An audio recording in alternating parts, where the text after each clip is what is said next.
Okay, so now that our track looks the way we want it, let's get started writing our code. We're going to make a conditional statement that lets our car, player 1, bounce off the black edges. So let's see how we're going to do that. We are going to go to Control and pull out a new if-then condition, and we're going to put it right underneath our first condition inside the forever block. So the program will always be looking for these conditions to be true.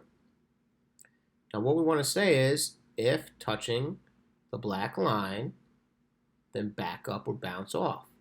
So we're going to go to sensing, and we're going to pull out touching color. Now this is important. What we do to get the exact color is click on this icon and choose it from your actual game.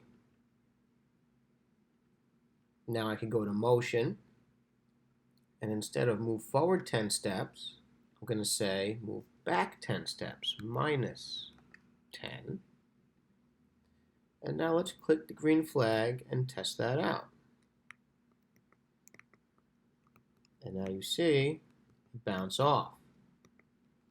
Now there's a problem with that. That can fail, and if it does fail, you have to have a plan. And we're going to code that plan right in here. Let's push stop. And what we're going to say is, if not touching the track or this color, then go back to the starting point, which we have right here. So we're going to make a new condition,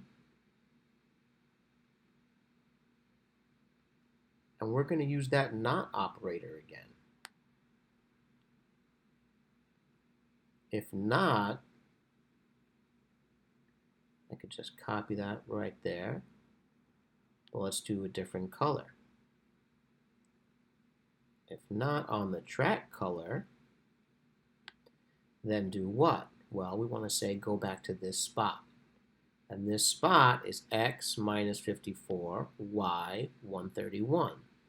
And if we go over to motion, there it is. Now we could always change that, but that happens to be right where we want it. And we'll put that in. So now we could stop, start our program, and you see I could bounce off. But what happens if that fails and I get off of it? Then it sends me right back to the starting point. And that's your code for lesson 3. And remember, as always, if you need it on another sprite, then you should copy it over. So let's take this, drag it over to player 2, and then let's fix up player 2. We no longer need this because it's the same thing, but remember to change this up arrow to the W key.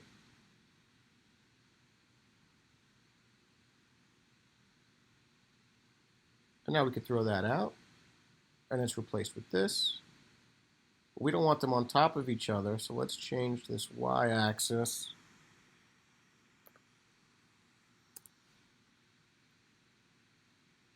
so that this one is a little bit above player 1.